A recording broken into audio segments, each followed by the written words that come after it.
却又惊雷起。长夜落日山河灼，你在缥缈云里花里，你在缥缈云里花里。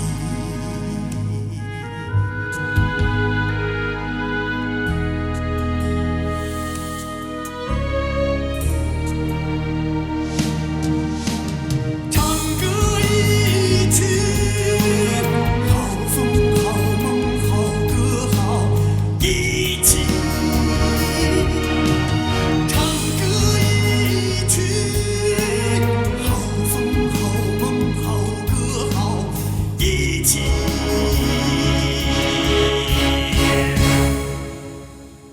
唱歌一曲。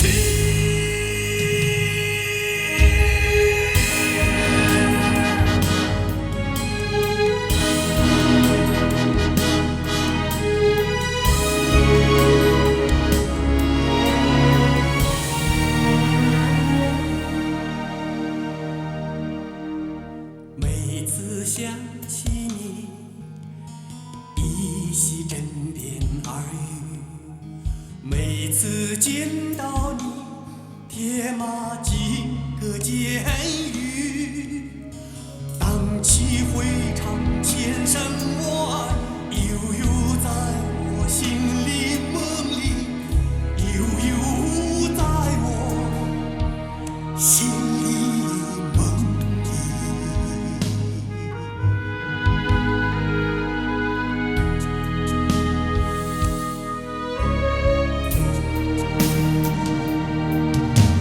唱歌一曲，好风好梦好歌好一起。唱歌一曲，好风好梦好歌好一起。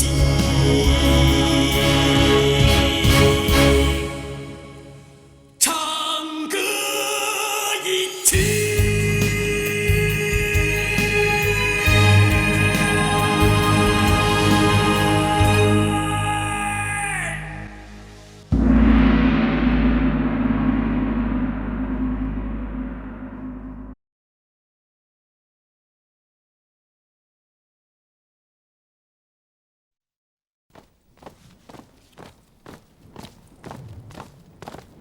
停下！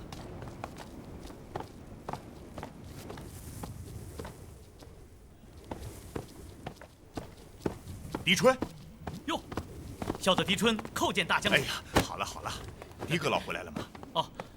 哦，大将军，我回来了。阁老，你可算是回来了。大将军，一别数月，诸事安好吧？好，都好。阁老，快说说那边的情形怎么样？蛇岭总坛已被我们击破，逆取萧清芳受首。太好了，这下咱们总算可以安心了。事情恐怕没有那么简单呐。此话怎讲？现在还不好说呀。大将军，我正要到千牛卫府去见你，临行前我托付给你的事情有什么进展吗？阁老，自您走后，我派千牛卫日夜监视太子宫，果然如您所说，太子宫的侧门每天都有10数辆运土的大车驶出，这种情况一直持续到3天之前。你是说，宫试3天之前刚刚完竣？应该是的。我派2名卫士混进太子宫，他们回来说，后园严密封闭，任何人不得进入。听宫中的内侍说，是要挖一个荷花池。是啊，临行前太子对我也是这样讲的。可是挖一个荷花池，何必要将后园全面封闭？这岂不是多此一举吗？是啊，此事我也觉得有些不可思议。而且自您走后，太子深居简出，2个月未出宫门一步，这也是奇事一件。前些日子，太子贪恋女色，每日早出晚归，皇帝屡屡下诏申斥，他都不能自己，以至于触怒圣上，险些生出大事。临行前，我还到太子宫中去劝诫了一番。可此次他竟然能够2个月不出宫门，实在是令我感到万分诧异。这与他的性格大不相符。就是他能够痛改前非，也不会如此决绝。这不合乎常理，更不合逻辑，里面定有蹊跷。蹊跷？什么蹊跷？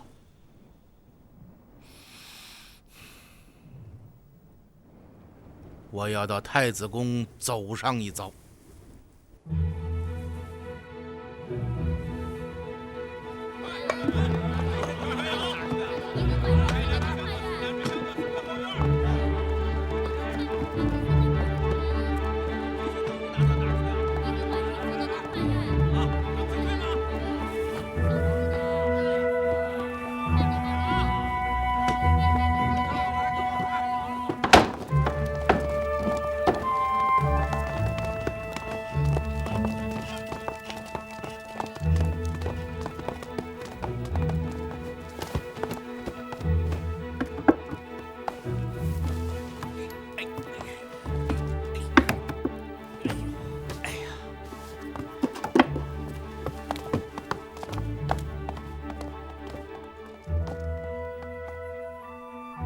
前牛卫严密把守二堂，一刻也不许松懈。是。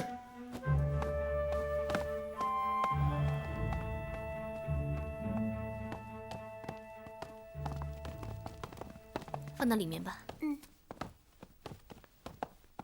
怎么样，小梅？第一次有了家的感觉吧？我第一次也是这样，在江湖上漂泊多年，过尽了刀头舔血的日子，现在终于有了自己的家。贤儿，我真羡慕你，有了自己的窝，能和爱人长相厮守。我呀，不知道什么时候才能这样呢。从今以后，我们2个就住在一起。来，怎么样？这床够大吧？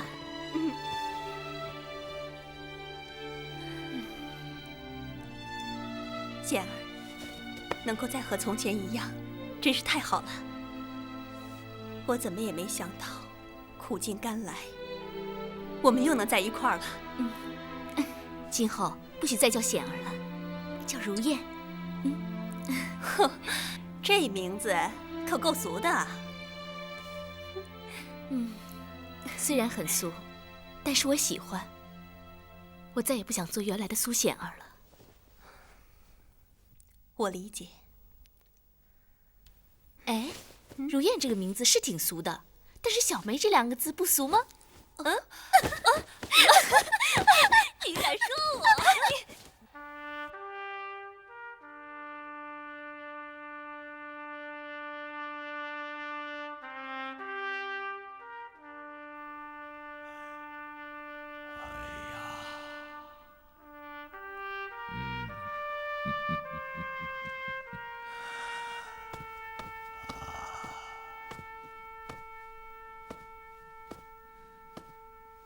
卢先生，这里还满意吗？哎呀，非常好，非常好！老朽这辈子还没住过这么好的房子呢。您还有什么需要吗？只需要一张桌案。您放心，我立刻命人给您抬来。哎呀，如此便有劳了啊！哎呀，阁老，太子殿下，阁老，您回来了。是啊，刚刚听简之讲起，太子近来深居简出，怡养自得，实在是社稷之幸啊。阁老恭亲劝谏，李显敢不痛改前非？太子此行上合圣意，下顺人心，实乃大明大治之举啊！记得老臣临行之时，太子殿下曾说要在宫内建一座荷花池。正是。不知宫事是否完竣呢？已经完竣。难得今日风和日丽，太子殿下是不是引老臣到新建的荷塘旁玩赏一番呢？当然。阁老，请。啊，请啊，请。请阁老。啊，请。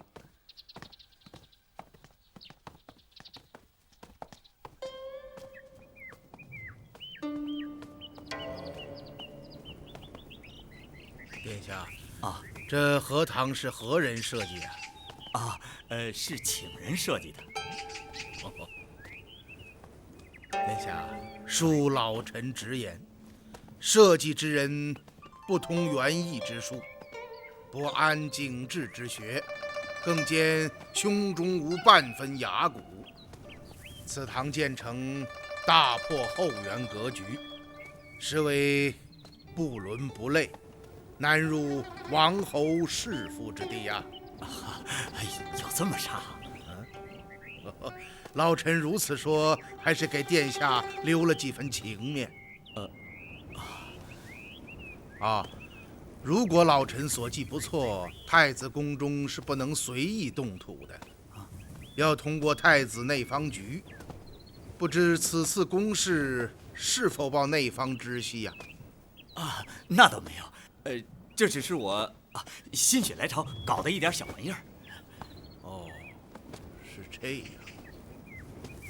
此事如果让圣上得知，太子恐怕会领一个大不是啊！依老臣愚见，太子最好还是将此事呈报内方局，命有司前来彻底丈量池塘的梁度及两旁山石亭台所占地面的宽窄，备下立案，以防不时之需。我看就不必了吧。却是为何？太麻烦了。太子殿下，您这是怎么了啊？内方局就在东宫之侧，派个内侍打声招呼，让他们过来丈量备案也就是了。如此简单之事都嫌麻烦，一旦日后有司查出殿下违犯定制，私建园林，那可就不是麻烦了。您就要直接面对皇帝的诘责，这二者相比，不知哪一个更加麻烦呢？我也不是这个意思，只是宫里最近太忙，过几天吧。过几天不是不可以，但是此事殿下一定要放在心上。请阁老放心。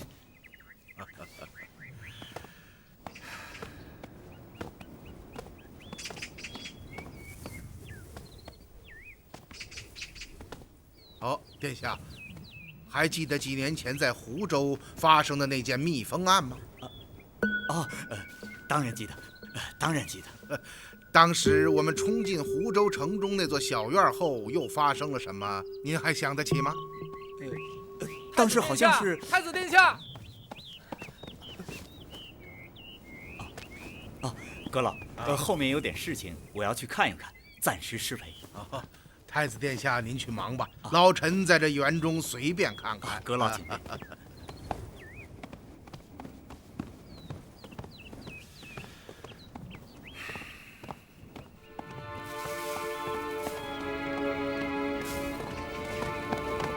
怎么样？哎呀，多亏了你啊！再让他问下去，就要露出破绽了。狄仁杰肯定是发现了什么，否则他为什么偏偏要到荷花池来？他刚刚说私建园林有违定制，让我上报内方局，命有司前来丈量。这样一来，可就彻底露馅了。那你是怎么说的？我推说宫内繁忙，过几天再说，就这样给推搪过去了。不好，要立刻将此事上报雪玲。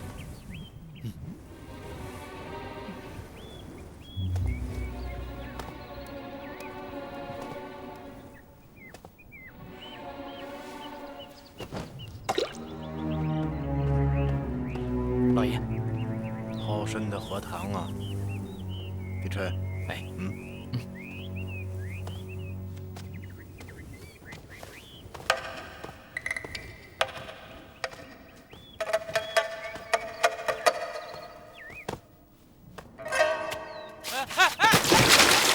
有人落水了！快救人呐！快救人！来得好快！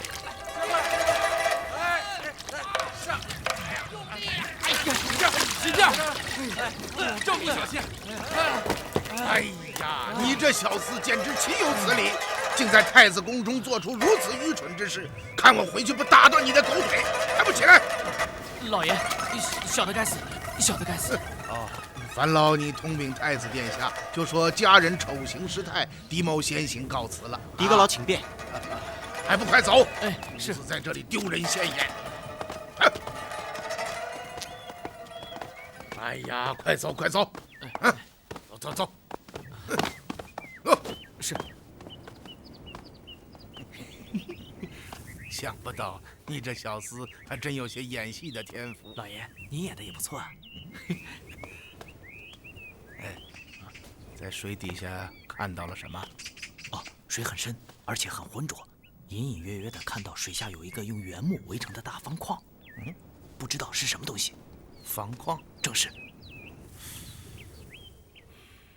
起轿回府。是。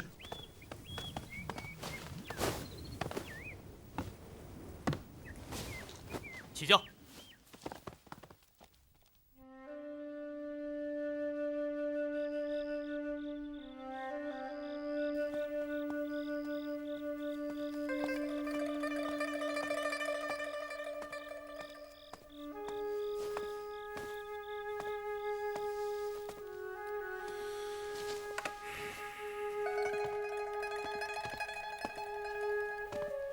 哦，元芳啊，大人，今日到东宫有何收获？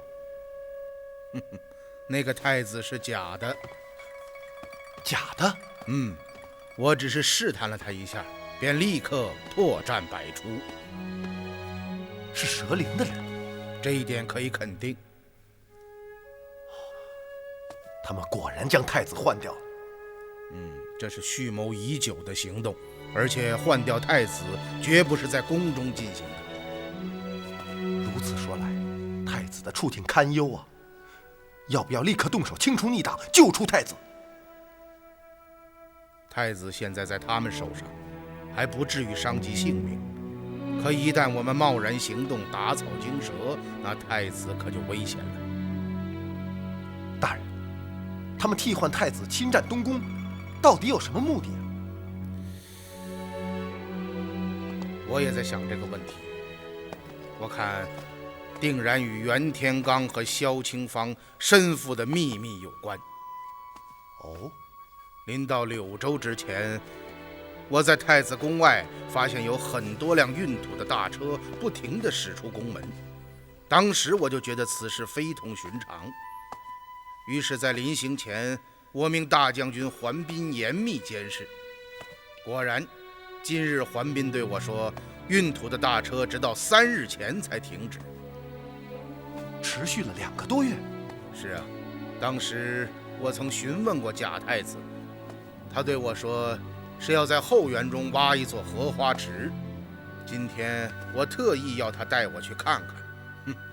那座荷塘建得不伦不类，怪异之极。而且你想一想，挖那样一座方圆不到5丈的荷花池，需要用2个月的时间吗？这里面一定有文章。想到这一点，我便使用诈术。果然，太子惊慌失措，破绽顿显，竟然连几年前湖州密封案的事情都说不上来。由此我断定，这个李显定然是假。他走之后，我命狄春假意跌入荷花池中，沉入水底看个究竟。池中有什么？他对我说，有一个用原木围成的大方框。方框？正是。这些人为什么要挖这座荷花池？为什么要将这个方框放入池内？这里面究竟有什么玄机呢？用2个多月的时间，挖了一座荷塘，在里面放置一个方框。他们到底要做什么？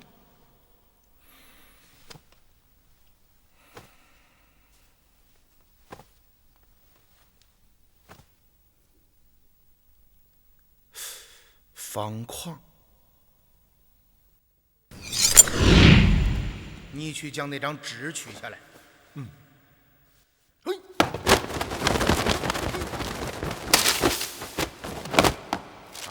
大人，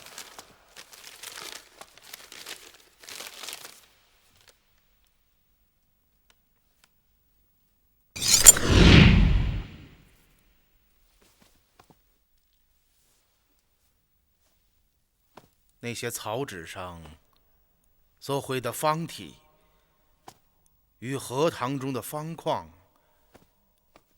是否有着内在的关联呢？方体、方框、数算。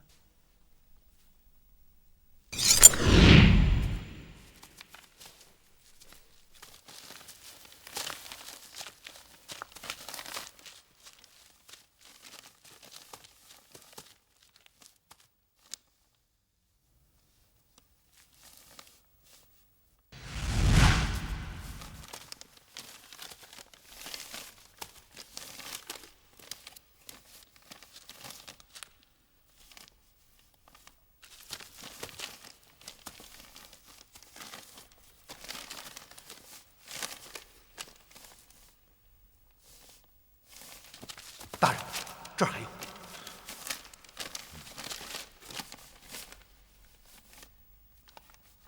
这好像是一座水闸。水闸？这两条对角线是为了计算出方体的中心点，利用水的浮力制成一个巨大的浮力漂，来控制闸门的开关。一旦水流达到了规定的流量，触动中心点的浮力漂，闸门便自动的开启。大人，这有什么用啊？就是啊，难道这劳中之人要去修水渠？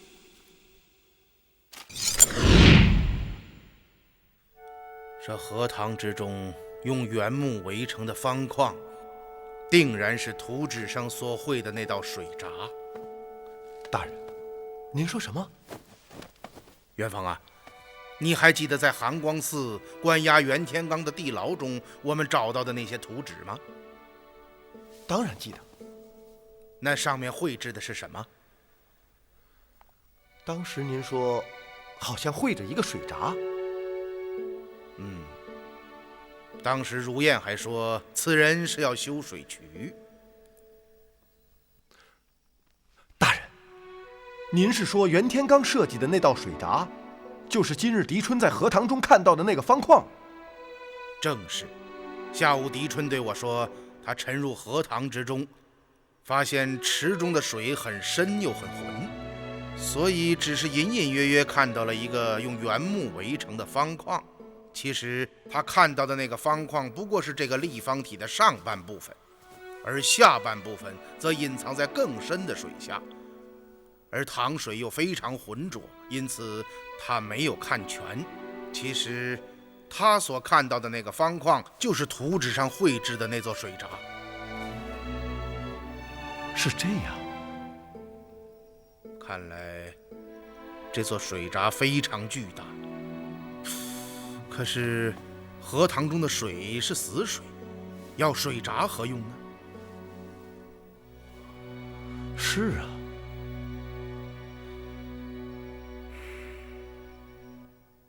元芳，鲁成在吗？在西快这儿。你去请他过来。是。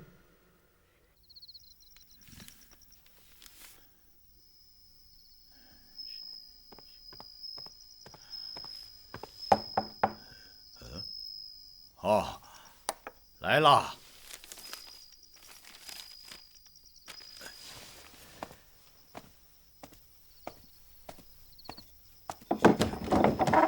哎呀，元芳啊，陆先生，大人请您过去一趟。好，那我们走吧。请。哎，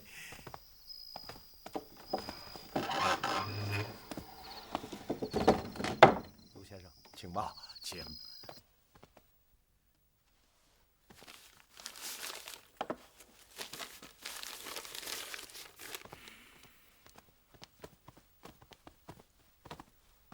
大人，鲁先生来了。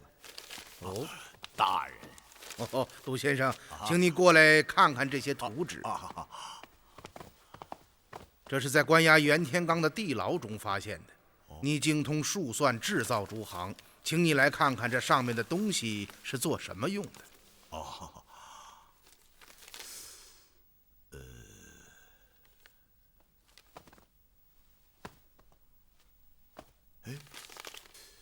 这似乎是一道水闸呀。与我所见相同。哎呀，此闸设计得非常精巧，是靠水的浮力开合闸门，应该是用于引水渠的槽头之处。大人，您是说这是老主人袁天罡设计的？应该是的。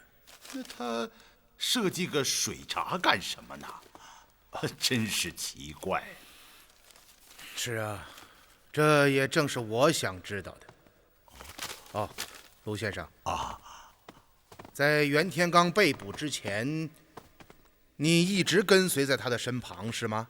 正是。老朽跟随老主人已经36年。你对他一定是非常了解吧？可以这么说。这是在他的包袱中找到的2本上古隶书。你看一看，这上面都写了些什么？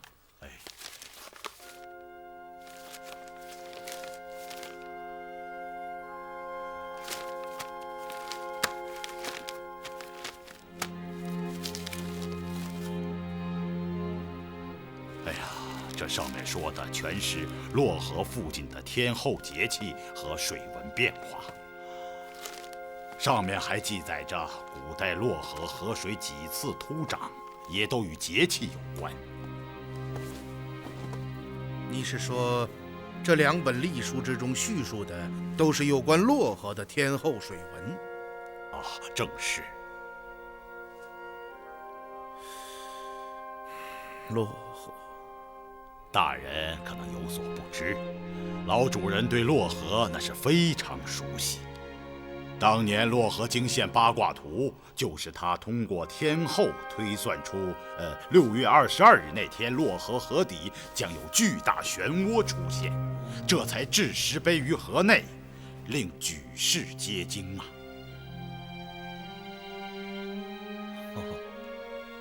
此事我曾听皇帝说过。而且老主人精通天文历法，并且经常演算变通，能将自然之术说得非常准确。比如何时刮风、何时下雨、何时地动，甚至江河之水何时泛滥等等，也尽在掌握之中。因此时人多传他是仙师下凡，卜算奇准，就是这个缘故。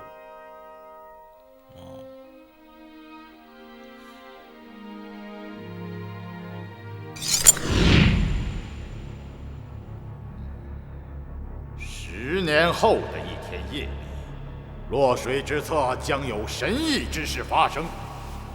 到那时，神都道观庙堂倾覆，必将危及皇帝的生命。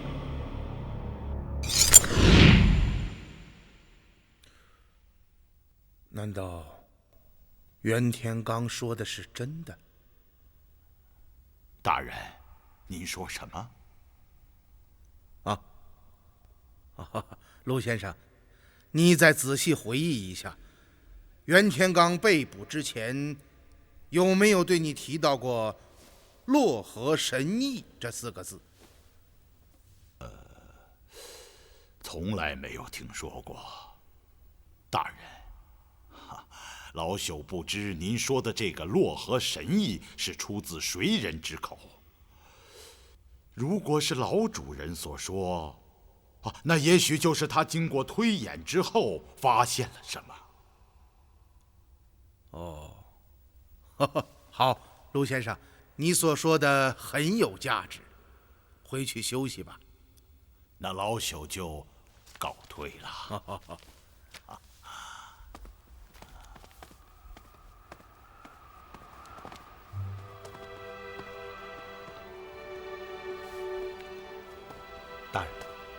您刚刚说的洛河议事是怎么回事？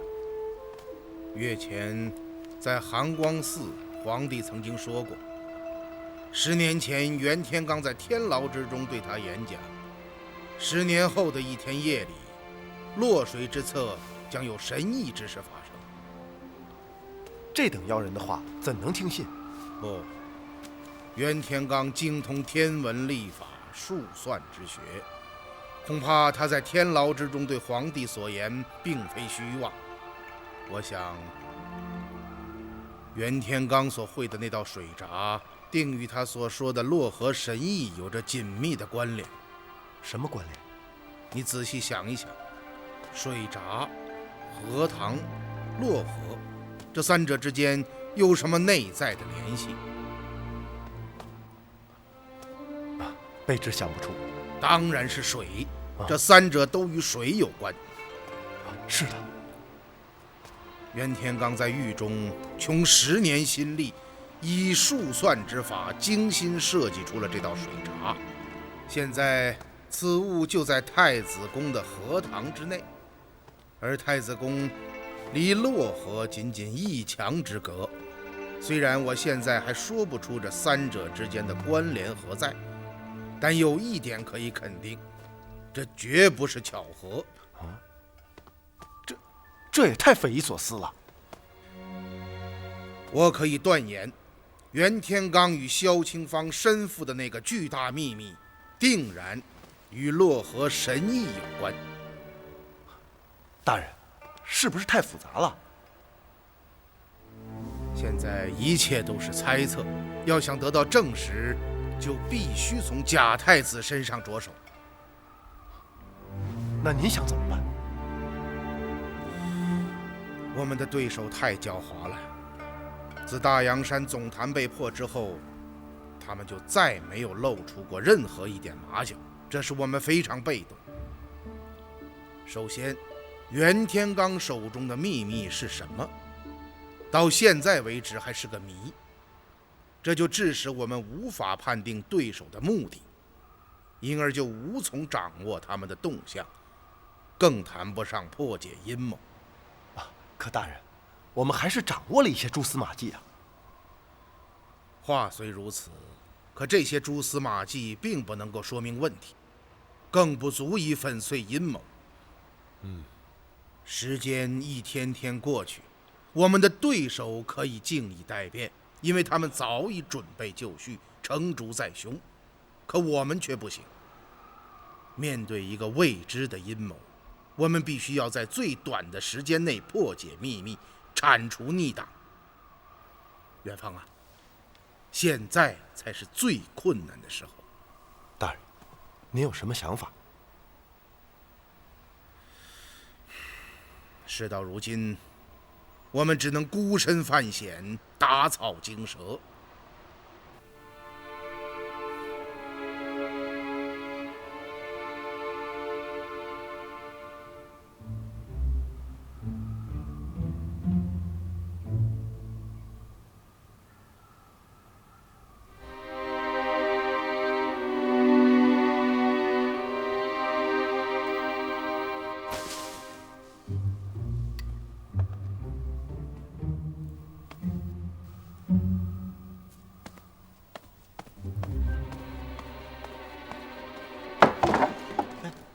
怎么了，嫡孙？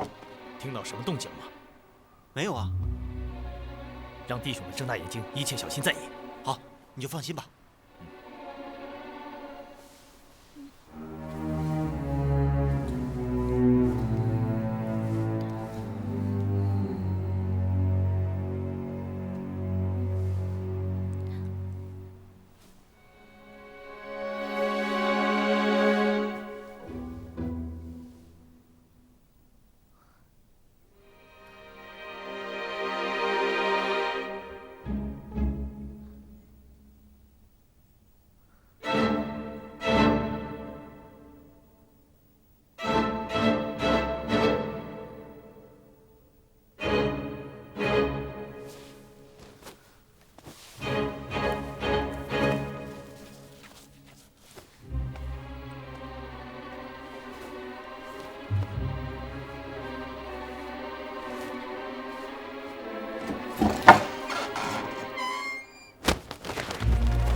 小梅，你怎么在这儿？刚刚他在咱们的屋外啊。他走后，我才悄悄跟了出来。你怎么不叫醒我？看你睡得那么香，不忍心叫你。这家伙奔正堂去了，咱们去看看。走。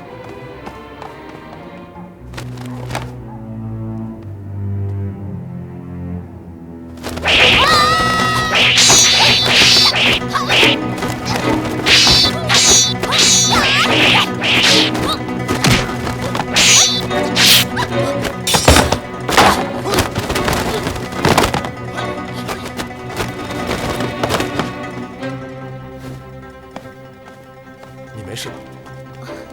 让那狗贼咬了一口。元芳，大人，陆爷，叔父，还好，没有毒。大人，是他。哦，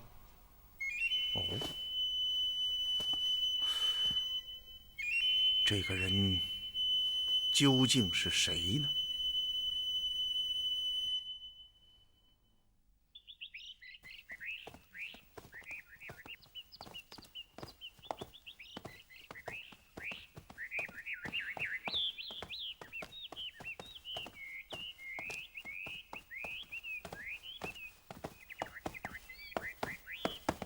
元芳，一切按计划行事。您放心，记住要小心在意。老爷是。老爷，怎么了，地锤？您看，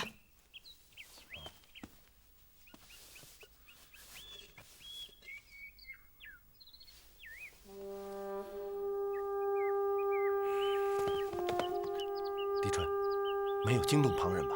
小的哪能那么傻呀？元芳，是。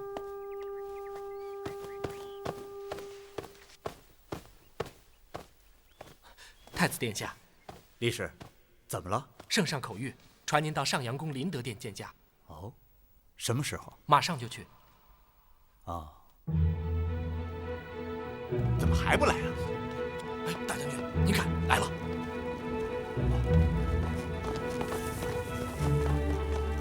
洛年，太子殿下，圣上有旨，命末将引领太子殿下前往。啊，有劳了，请。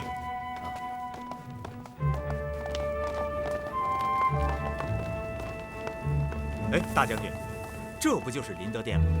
皇上现在已到御花园，请太子到那里见驾。啊。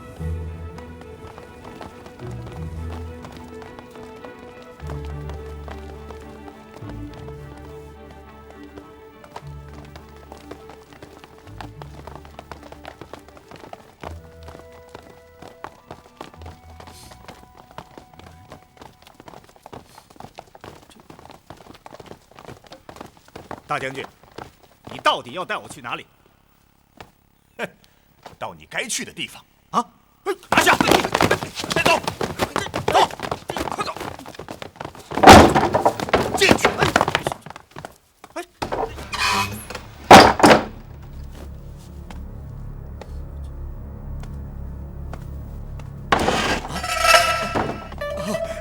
阁老，是你啊？是啊，没想到吧？皇帝呢？你就不必见皇帝了。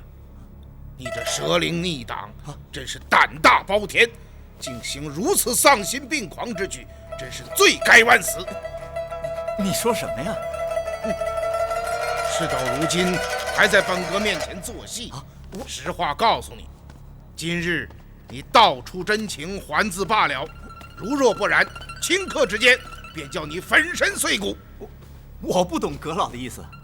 哼哼，你可真是不见棺材不落泪。你不懂？好啊，小梅，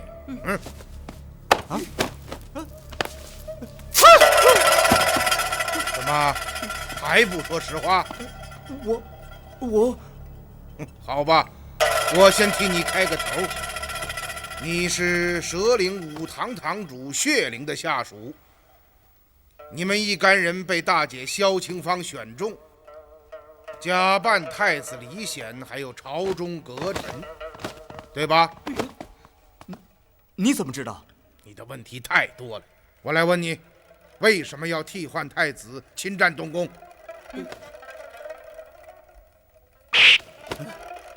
我是9堂堂主小梅。啊？我可以告诉你，大洋山中的总坛已破，大姐萧清芳被杀，现在蛇灵已经完蛋了。听我好言相劝，将真情从实道来，否则叫你死无葬身之地。我说，我们是蛇灵5堂堂主血灵的麾下，3个月之前奉命来到洛阳，任务是以小慧的美貌勾引太子，令其上钩，而后在暗中用我将其替换，从而达到占领太子宫的目的。小慧是谁？是我们5堂的首领。太子现在何处？就关在后园的偏殿之中。你们占领太子宫的目的是什么？接引早已潜入城中的22位堂主及麾下2000多名部众，进入宫中。什么？22堂部众已全部进入太子宫？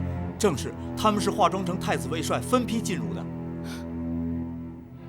你们潜入太子宫，不会没有目的吧？22堂麾下奉上峰之命，在太子宫偏殿及后花园中挖掘隧道及一口荷花池，并将一座活闸口放入荷塘之内。那隧道和闸口是做什么用的？这个我就不知道了。真的吗？真的，您是蛇灵中人，最清楚咱们的规矩。大事上只有上峰才知道，我们这些底下人只是依令行事。那你们的隧道通向何处？入口在太子宫后园内的偏殿，出口在洛阳城中千亿方内。哦，隧道只挖到千亿方？正是。你认识那个地方吗？当然认识。好，你立即引我到千亿方。是。狄春，小的狄春拜见大将军。好了，不必多礼。狄春啊，有什么事情说吧。这是李将军让我交给您的。元芳？正是。他为什么不亲自前来？是不是出事了？啊，李将军要务冗陈，无暇分身，特命小的前来下书。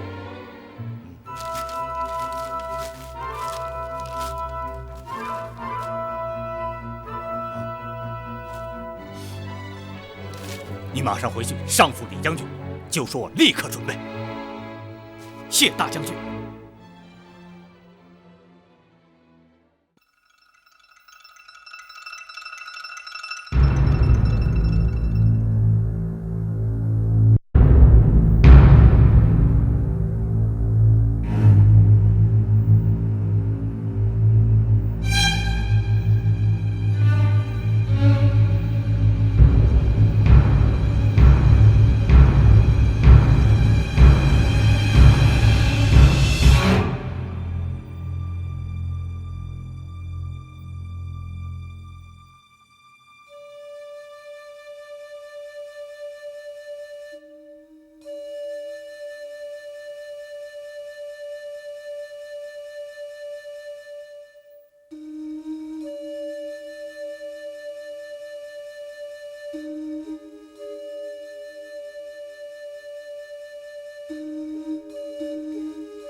请记得订阅频道。